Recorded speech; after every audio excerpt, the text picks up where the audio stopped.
Hello friends, Shobha ಮೊಟೇಕರ್ ಚಾನಲ್ಗೆ ಸ್ವಾಗತ. ನಾನಿವತ್ತು ಬಸಳೆ ಸೊಪ್ಪು ಹೆಂಗೆ ಮಾಡ್ಬೇಕನ್ನೋದು ತೋರಿಸ್ಕೊಡ್ತೇನೆ ನೋಡ್ರಿ. ಇಲ್ಲಿ ಚೆನ್ನಾಗಿ ತೊಳೆದು ಸಣ್ಣದಾಗಿ ಕಟ್ ಮಾಡಿ ಇಟ್ಕೊಂಡೇನು ನೋಡ್ರಿ ಬಸಳೆ ಸೊಪ್ಪು. ಹಾಗೂ ಇಲ್ಲಿ ಹೆಸರು ಬೇಳೆಯನ್ನು ಒಂದು ಸ್ವಲ್ಪ ನೆನೆ ಹಾಕೇನು ನೋಡ್ರಿ. ಒಂದು ಅರ್ಧ ಗಂಟೆ ಆಯ್ತು ನಾನು ನೆನೆ ಹಾಕಿ. ಒಂದು ಅರ್ಧ ಗಂಟೆ ನೆನೆಸಿದ್ರೆ ಸಾಕದು. ಆಮೇಲೆ ಇಲ್ಲಿ ದೊಡ್ಡದಾಗಿ ಒಂದು 2 ಈರುಳ್ಳಿ ಕಟ್ ಮಾಡಿ ಇಟ್ಕೊಂಡಿದ್ದೀನಿ.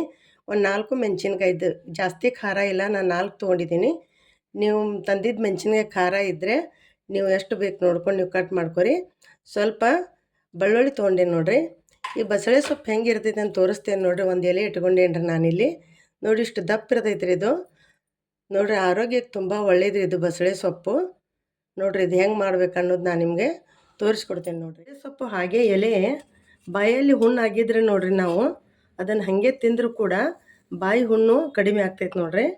ಆದ್ದರಿಂದ ಬಸಳೆ ಸೊಪ್ಪು ಮಾರ್ಕೆಟಲ್ಲಿ ನೋಡಿದರೆ ಬಿಡಬೇಡ್ರಿ. ನೋಡ್ರಿ, ಎಣ್ಣೆ ಕಾದೈತಿ. ಮೆಣಸಿನ್ಕಾಯಿ ಹಾಕಿದ್ದೇನೆ ನೋಡ್ರಿ ನಾನೀಗ. ಯಾಕೆ ಜಾಸ್ತಿ ಖಾರ ಇಲ್ಲ ಅಂದ ಕೂಡಲೇ ಅದು ಎಣ್ಣೆಯಲ್ಲಿ ಖಾರ ಬಿಟ್ಕೊಲ್ಲಿ ಅಂಥೇಳಿ ನಾನು ಮೆಣಸಿನ್ಕಾಯಿ ಹಾಕೇನಿ ನೋಡ್ರಿ. ಈಗ ಈರುಳ್ಳಿ ಹಾಕ್ತಾಯಿದ್ದೀನಿ ನೋಡ್ರಿ.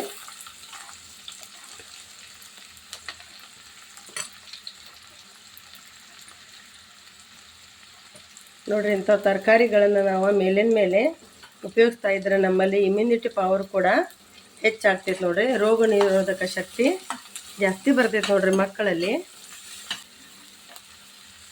ಅದಕ್ಕೆ ನಾವು ಇಂಥವೆಲ್ಲ ಸೊಪ್ಪಲ್ ಪಲ್ಯಗಳನ್ನು ತಂದು ಮಾಡಿ ಮಕ್ಕಳಿಗೆ ತಿನ್ನಿಸೋದು ರೂಢಿ ಮಾಡ್ಬೇಕು ನೋಡ್ರಿ. ನೋಡ್ರಿ, ಈಗ ಬೆಂದಿದೆ ಈರುಳ್ಳಿ. ಸ್ವಲ್ಪ ಉಪ್ಪು ಹಾಕ್ತಾಯಿದ್ದೀನಿ ನೋಡ್ರಿ. ಸ್ವಲ್ಪ ಉಪ್ಪು ಹಾಕ್ತೀನಿ ನಾನು, ಯಾಕಂದ್ರೆ ಅದು ಸೊಪ್ಪು ಬಾಡಿದ ನಂತರ ಸ್ವಲ್ಪ ಕಾಣಿಸ್ತೈತೆ ರೀ. ಮತ್ತು ನಮಗೆ ಕಮ್ಮಿ ಬಿದ್ದರೆ ನಾವು ಆಮೇಲೆ ಹಾಕ್ಕೊಳ್ಬೋದು ರೀ. ನೋಡ್ರಿ, ಈಗ ಬೆಳ್ಳುಳ್ಳಿ ಸ್ವಲ್ಪ ಹಾಕ್ಕೊತಾ ಇದ್ದೀನಿ. ಬೆಳ್ಳುಳ್ಳಿ ಬೇಡ ಅಂತಂದರೆ ನೀವು ಸ್ಕಿಪ್ ಮಾಡ್ಬೋದು.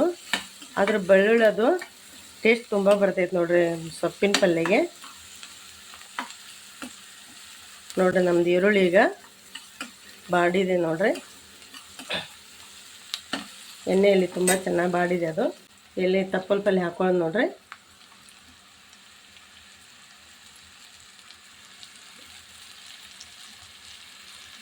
ಬಸಳೆ ಸೊಪ್ಪು ಅಂತಾರೆ ಇದು.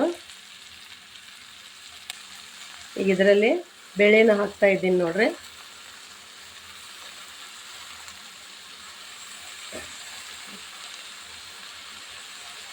ಈ ಸೊಪ್ಪಿಗೆ ಅದೇನು ನೀರು ಹಾಕೋದೇನು ಅವಶ್ಯಕತೆ ಇಲ್ಲರಿ. ಯಾವ ಸೊಪ್ಪು ಮಾಡಿದರೂ ಕೂಡ ನೀವು ನೀರು ಹಾಕಬಾರ್ದ್ರಿ. ಹಾಗೆ ಎಣ್ಣೆಯಲ್ಲಿ ತಾಳಿಸ್ಕೋಬೇಕು ನೋಡ್ರಿ ಅದು.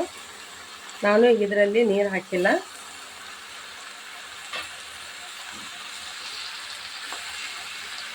ಅದಕ್ಕೆ ನಾವು ಉಪ್ಪು ಹಾಕಬೇಕಾದ್ರೆ ನೋಡ್ಕೊಂಡು ಹಾಕ್ಬೇಕ್ರಿ. ಯಾಕಂದ್ರೆ ಮೊದಲು ನಾವು ಅದು ಸೊಪ್ಪು ಪಲ್ಯ ನೋಡಿದ್ರೆ ನೋಡ್ರಿ, ಸೊಪ್ಪು ಭಾಳ ಕಾಣಿಸ್ತೈತೆ ರೀ. ಭಾಳ ಇದೆಯಪ್ಪ ಅಂಥೇಳಿ ನಾವು ಒಮ್ಮೆ ಉಪ್ಪು ಹಾಕಬಾರ್ದ್ರಿ. ಯಾಕಂದರೆ ಎಣ್ಣೆಯಲ್ಲಿ ಕರಿಗಿ ಸ್ವಲ್ಪ ಆಗ್ತೈತೆ ನೋಡ್ರಿ. ಆಮೇಲೆ ನಾವು ಮತ್ತೇನಾದರೂ ಉಪ್ಪು ಕಮ್ಮಿ ಅನಿಸಿದ್ರೆ ಮತ್ತು ಆಮೇಲೆ ನಾವು ಹಾಕೋಬಹುದು ನೋಡ್ರಿ. ನೋಡ್ರಿ, ಇದನ್ನು ನಾವು 1-2 ನಿಮಿಷ ಲೋ ಫ್ಲೇಮಲ್ಲಿ ಬಾಡಿಸ್ಕೊಳ್ಳೋದು ನೋಡ್ರಿ. ಎಣ್ಣೆಯಲ್ಲಿ 1-2 ನಿಮಿಷ ಇದು ಬಾಡಿಸ್ಕೊಳ್ಳೋದು ನೋಡ್ರಿ. ಈಗ ನೋಡ್ರಿ, ಸೊಪ್ಪಿನ ಪಲ್ಯ ಈಗ ರೆಡಿಯಾಗಿದೆ ನೋಡ್ರಿ.